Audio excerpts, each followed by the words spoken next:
La grande fraude des satellites. Un des obstacles à la compréhension de l'idée de la Terre plate est la croyance prédominante que les satellites orbitent au-dessus de nos têtes. Cette vidéo vous montre pourquoi les satellites sont une blague totale. Vous discutez avec des globistes de cette idée folle de la Terre plate et de l'impossibilité de voyager dans l'espace, donc que l'ISS n'existe pas, quand l'un d'entre eux vous dit « Attends une seconde, et tous les satellites ? Et la téléphonie mobile et les antennes paraboliques, comment tout ça marche ? » Ok, commençons avec ça et après on parlera de l'ISS. Passons en revue les satellites par élimination. Tout d'abord, tapons les mots-clés satellites dans Google et voyons ce qui sort. Chacune de ces images est 100% CGI.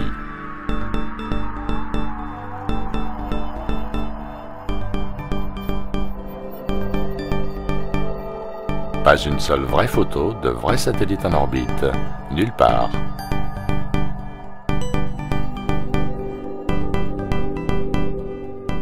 Notre quête de preuve de l'existence de satellites commence mal. Bon, choisissons un satellite au hasard.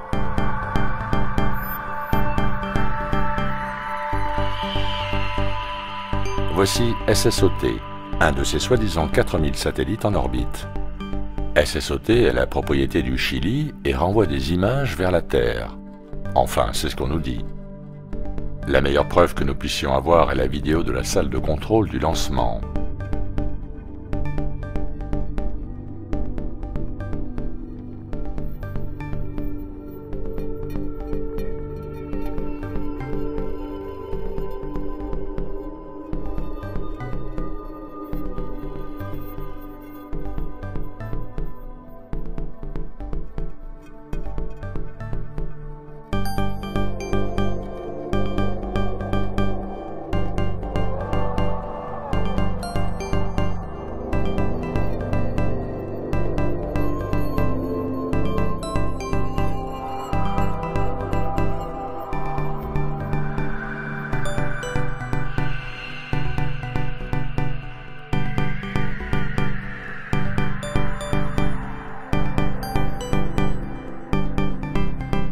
Une autre mission réussie, vue avec nos yeux.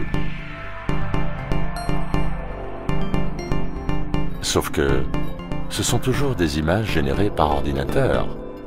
Chaque lancer ou atterrissage de quelque type que ce soit suit toujours exactement le même scénario. Une salle de contrôle qui retient son souffle. Quelques secondes sous tension avant l'événement. Dernière vérif des stats. Et atterrissage.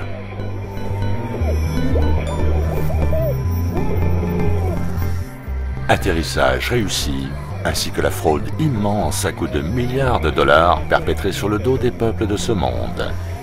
Du foutage de gueule en 3 dimensions. Il est temps de se réveiller. Mais telle est la profondeur du mensonge de la NASA qu'aujourd'hui encore, des millions de gens ne peuvent toujours pas croire à la manipulation.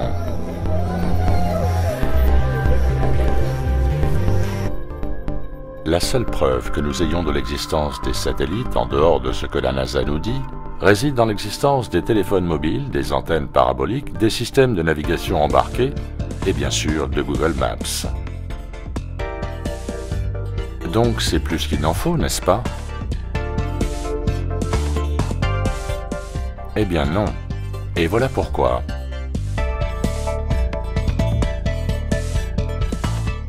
Pendant que Google investit à grand renfort de com et de pub dans toutes sortes de satellites hasardeux,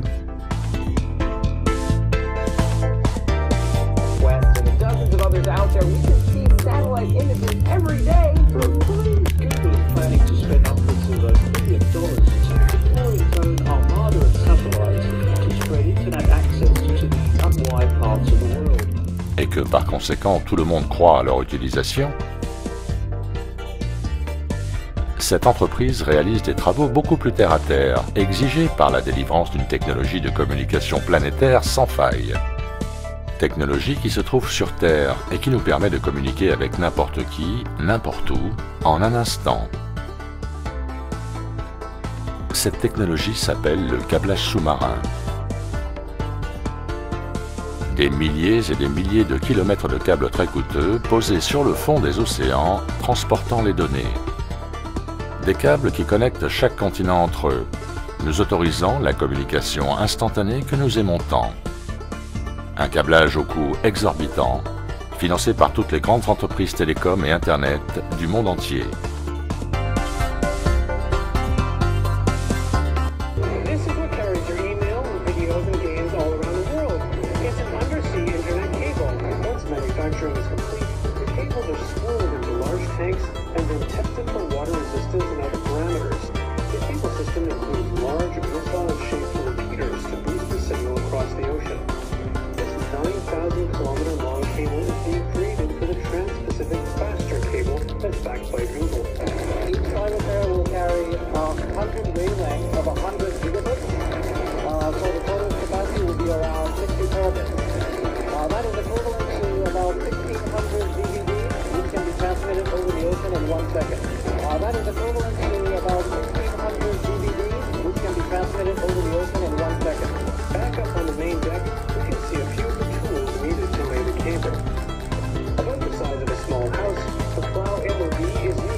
Next up is the Hector 6, an ROV that can work up to 2,000 meters below the surface of the ocean. It has Caterpillar tracks for propulsion, jets to help bury the cable in its trench, as well as robotic arms to manipulate it. It takes a light touch and a lot of patience to install a cable all the way across the Pacific. Ce qui représente une somme incroyable. Le coût d'un seul câble, pose comprise, montré dans les images précédentes, avoisine les 300 millions de dollars. Et heureusement que l'horizon est plat, les amis.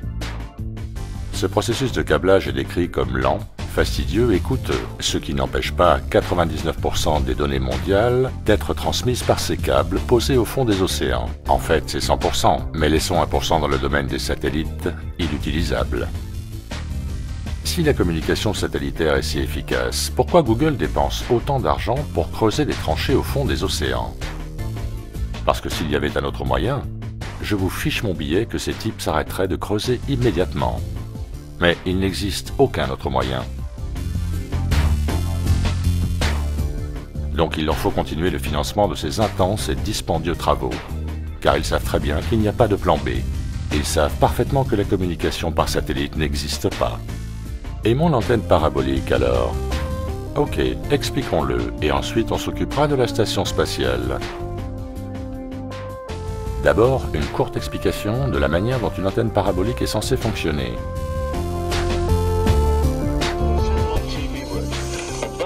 Au-dessus de l'équateur, tout là-haut, vous avez des satellites en position géostationnaire qui se déplacent en même temps que la Terre.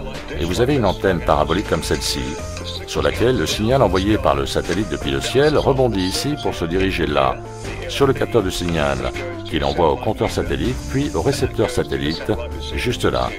Incroyable. Cet homme croit innocemment que le signal vient du ciel. Mais si le signal vient du ciel, alors pourquoi l'antenne n'est-elle jamais dirigée directement vers celui-ci?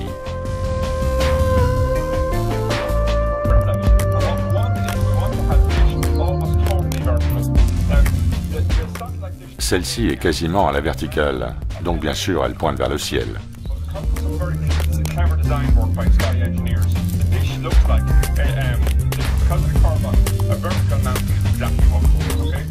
Une installation verticale est tout à fait ce qu'il veut, car il n'est nullement besoin pour l'antenne de pointer vers le ciel.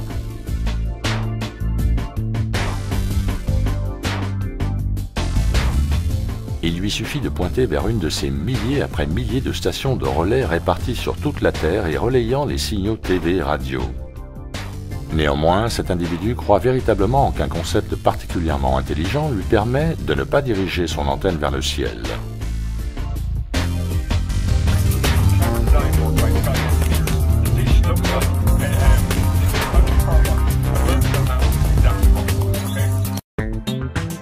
on voit très bien l'antenne parallèle au sol, quelque chose que l'installateur a semblé ignorer, croyant pertinemment que le signal vient du ciel.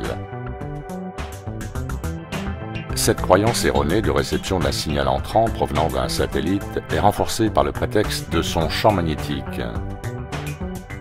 Cette flèche ici pointe vers le satellite et vous permet de savoir si vous êtes aligné. Cet homme suit précisément les règles d'installation.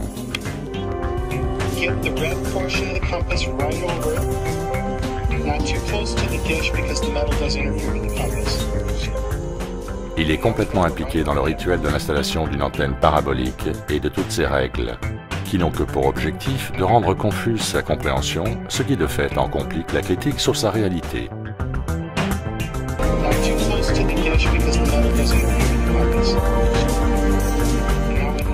Dans son esprit, il a localisé le satellite avec son compas spécial satellite, et tout ce dont il a besoin maintenant, c'est un signal TV clair pour se prouver, au-delà de toute contestation possible, que le satellite fait le job.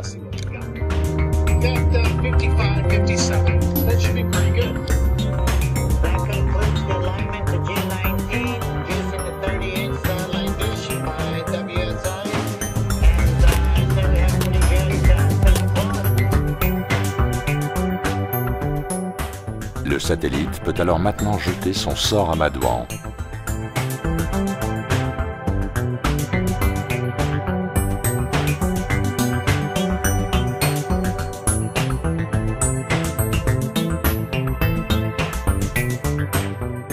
La plupart des gens sont ignorants de ce que représente le système de communication globale.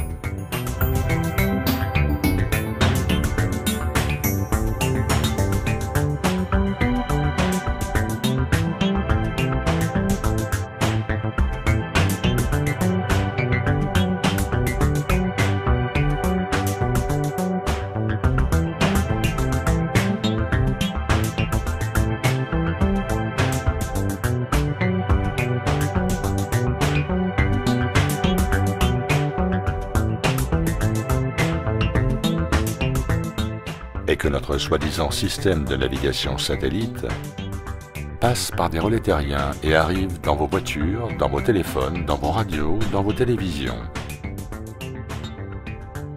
Tout ceci grâce à la triangulation qui permet de vous localiser sur Terre, n'importe où, en quelques secondes.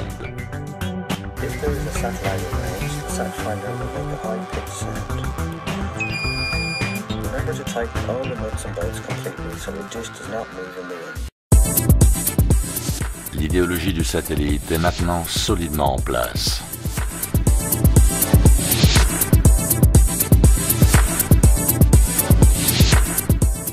Mais peut-être que la meilleure preuve de sa remise en question est la prétendue présence de près de 4000 satellites autour du globe.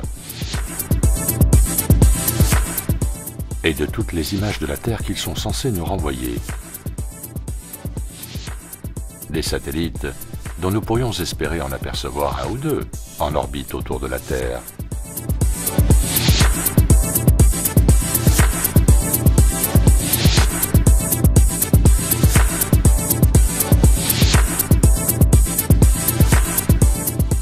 Prenons par exemple cette vue de la Terre prise par le satellite NPP Tsuomi.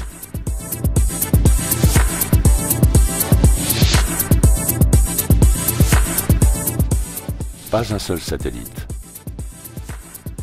alors que 4000 sont supposés être en orbite autour de la Terre. Je suis conscient que cela soit dur à avaler, non par manque de raisonnement, mais simplement parce que cela nous fait inévitablement sortir de notre zone de confort. La conspiration est partout autour de nous, et le reconnaître est la première étape vers le changement.